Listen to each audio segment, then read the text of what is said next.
Dahil sa matinding init ng panahon, natutuyo na po mga pananim sa Tuguegarao, Cagayan at maging ang mga alagang hayop apektado na rin. Narito ang report ni Athena Imperial.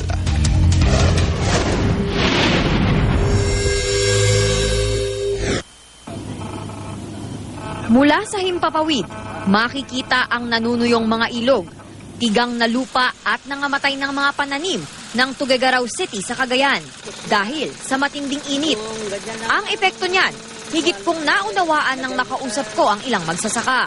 Nagdadasal sila para sa kahit mahinang ambon para matubigan ang lupang sinasaka. Wala naman daw kasi silang demotor na water pump.